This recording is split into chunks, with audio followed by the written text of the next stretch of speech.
have a little quick look around. Still not 100% dry, so there's some very minor finishing touches that need to do, that need to happen once it's 100% dry, which might be a couple of weeks. So. But everything else is done. Warms up nicely, and the temperature differential from night time, like when it's been burning for just like a couple of hours or something at night, and then we cover the burn tunnel once it goes out. Wake up in the morning, it's about 2 centigrade different in temperature. For example, last night it was 20 in here when I went to bed, and when I got up it was actually 19 in here. After the fire's been out for 10, 11 hours, something like that. So it's retaining its heat very well. It'll get better as the moisture gets out of this. It will improve.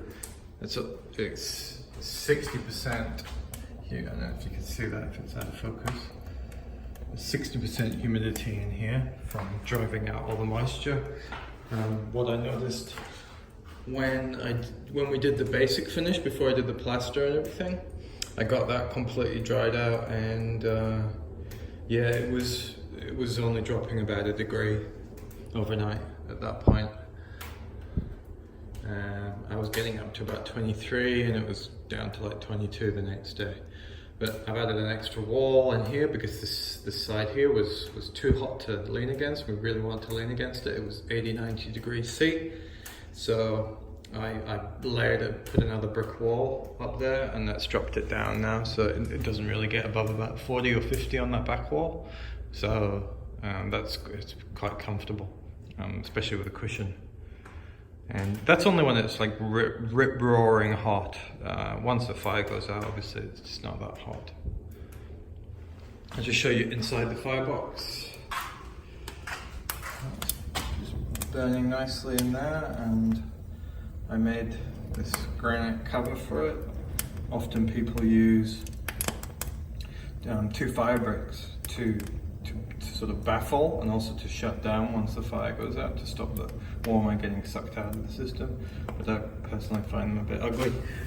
And I also wanted to make this a dark area, so that if there's ash and charcoal and soot, which there inevitably is, that it doesn't stain all the cob, which is often in the working area. So that can be put over to baffle, and once the fire goes out, you can shut it down completely.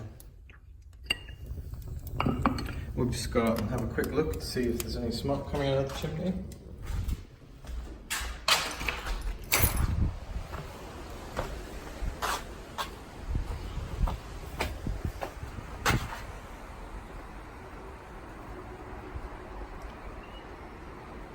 And as you can see, that's it, there's zilch. We might get like 1 minute to 2 minutes of smoke on startup, but that's about it, and that's really down to my wood supply not being as dry as I would like it. It's 10 times drier than most people's wood supply, I'll tell you that much, but even so, it's not as dry as I'd like it. Thanks for watching.